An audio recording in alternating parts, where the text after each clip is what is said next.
আসসালামু আলাইকুম viewers, welcome back to my channel. আচ্ছা বলুন তো, চিকেন ফ্রাই খেতে কে না ভালোবাসে? আজ আমি আপনাদের তৈরি করে দেখাবো রেস্টুরেন্ট স্টাইলে চিকেন ফ্রাই রেসিপি। অনেকেরই অভিযোগ থাকে যে চিকেন ফ্রাই বানালে ভিতরের চিকেনটাতে জুসিনেস থাকে না, আর বাহিরেরটাও বেশ মুচমুচে হয় না। ভাজতে গেলে বাহিরের অংশটাও খুব মুচমুচে হয়ে যায়। তো এইসব সমস্যার সমাধান আমি আজকের ভিডিওতে দেওয়ার চেষ্টা করেছি। তো চিকেন ফ্রাই বানানোর জন্য আমি প্রথমে এখানে 600 গ্রাম চিকেন নিয়েছি, আর চিকেনগুলোকে আমি কেটে ধুয়ে পরিষ্কার করে নিয়েছি। আর চিকেনগুলোকে আমি রেগুলার কাট করে নিয়েছি, আপনারা চাইলে এর থেকে ছোট বা বড় সাইজও করতে পারবেন। আর দেখতেই পাচ্ছেন আমি চিকেনের পিসগুলোর মধ্যে এভাবে ছুরি দিয়ে একটু চিড়ে নিয়েছি। এখানে একটা টিপস শেয়ার করছি আপনাদের সাথে। চিকেনের ভেতরটা যেন ভালো মতন সেদ্ধ হয় এবং ভেতরটাও যেন জুসিনেস বজায় থাকে, এই জন্য চিকেনের পায়ের যে রগগুলো থাকে এগুলোকে আমরা কেটে দেব, তাহলে চারপাশটাতে এবং মাঝখানটাতেও খুব ভালো করে ভাজা হবে।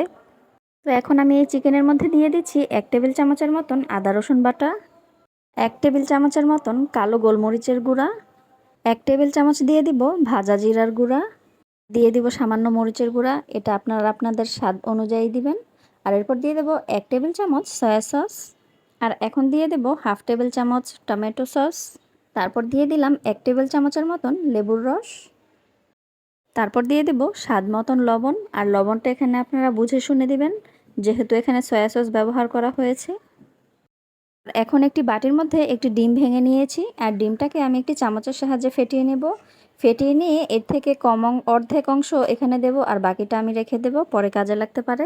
এখন আমি এর মধ্যে দিয়ে দিলাম হাফ কাপের মতন কর্নফ্লাওয়ার, তার সাথে দিয়ে দিচ্ছি হাফ কাপের মতন ময়দা। আর চিকেন ফ্রাইয়ের উপরের অংশটাকে ক্রিস্পি করার জন্য 1 টেবিল চামচের মতন বেকিং পাউডার দিয়ে দিলাম। আমি এখানে বেকিং পাউডারটা ইউজ করেছি চিকেনটাকে ক্রিস্পি করার জন্য। এটা একান্তই অপশনাল, আপনারা চাইলে আপনারা যদি বেশি মুচমুচে খেতে চান তাহলে আপনারা দিতে পারেন। এখন সবগুলো উপকরণকে হাতের সাহায্যে খুব ভালো করে একসাথে মাখিয়ে নেব। এখন বাটির মধ্যে যে অর্ধেকটা ডিম রেখেছিলাম সেই ডিমের পুরো অংশটা এখানে দিয়ে দেব, আর আবারও ভালো করে একসাথে মাখিয়ে নেব। চিকেনটাকে খুব ভালো করে মাখিয়ে নিতে হবে, যেন চিকেনের এই কোটিংটা চিকেনের গায়ে গায়ে খুব ভালো করে লেগে থাকে। এই যে দেখুন আমি চিকেনগুলোকে কিভাবে কোট করে নিয়েছি। আর অবশ্যই খেয়াল রাখবেন চিকেনের কোনো অংশে যেন কোটিংয়ের কমতি না থাকে, আর যদি থাকেও তাহলে এভাবে সামান্য একটু কোটিং নিয়ে চিকেনের গায়ে এভাবে ভালো করে লাগিয়ে দিবেন। এদিকে চিকেন ফ্রাইগুলো ভাজার জন্য আমি চুলায় একটি হাঁড়ি বসিয়ে দিয়েছি, আর এর মধ্যে পর্যাপ্ত পরিমাণ তেল গরম করে নিয়েছি। এখন এই গরম তেলের মধ্যে একটি একটি করে চিকেন আমি ভালো করে দিয়ে দেব। এইভাবে করে আমি চিকেনের সবগুলো পিসকে এভাবে তেলের মধ্যে একটু একটু করে দিয়ে দেব। তেলের মধ্যে চিকেনগুলো দেওয়া হয়ে গেলে এভাবে একটি স্প্যাচুলার সাহায্যে আমি চিকেনগুলোকে একটু পরপর এভাবে উল্টে পাল্টে দেব। অবশ্যই মনে রাখবেন চুলার আঁচটা একদম মিডিয়াম রেখে তারপর চিকেনগুলোকে ভেজে নিতে হবে। হাই আঁচে চুলার মধ্যে এগুলোকে দেয়া যাবে না।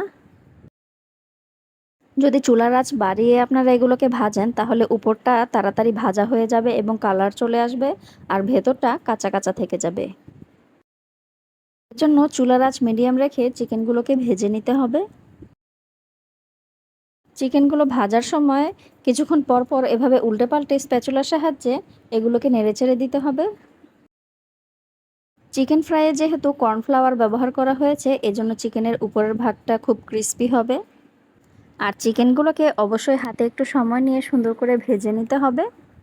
আমার চিকেনগুলো ভাজা হয়ে গিয়েছে, এখন আমি একটি স্ট্রেনারের সাহায্যে তেল ঝরিয়ে চিকেনগুলোকে উঠিয়ে নেব। আর লেগ পিসগুলো হতে একটু বেশি সময় লাগবে, এজন্য এগুলোকে একটু বেশি সময় ধরে চুলার মধ্যে রাখছি। বাড়িতেই যদি এত সুন্দর এবং সহজভাবে রেস্টুরেন্ট স্টাইলে চিকেন ফ্রাই বানানো যায় তাহলে কেন গিয়ে রেস্টুরেন্টে গিয়ে টাকা খরচ করে আপনারা কিনে খেতে যাবেন। আর ভিউয়ার্স দেখতেই পারছেন চিকেনের উপরের অংশটা কতটা ক্রিস্পি আর ভেতরের অংশটা কতটা জুসি হয়েছে। তাহলে বাসায় অবশ্যই আমার রেসিপিটি ফলো করে আপনারা এভাবে চিকেন ফ্রাই বানাবেন আর সার্ভ করতে পারেন সস কিংবা মেয়োনিজের সাথে। আর আমার কাছে কিন্তু চিকেন ফ্রাইটা মেয়োনিজ দিয়ে খেতে খুব ভালো লাগে। আর এই মেয়োনিজটা আমি কিন্তু বাসায় তৈরি করেছি, তাও আবার সেদ্ধ ডিম দিয়ে। রেসিপিটা আমার চ্যানেলে দেওয়া আছে, চাইলে দেখে নিতে পারবেন। ভিডিওটি ভালো লাগলে অবশ্যই আমার চ্যানেলটিকে সাবস্ক্রাইব করবেন। আর এতক্ষণ ধরে ভিডিওটি দেখার জন্য ধন্যবাদ।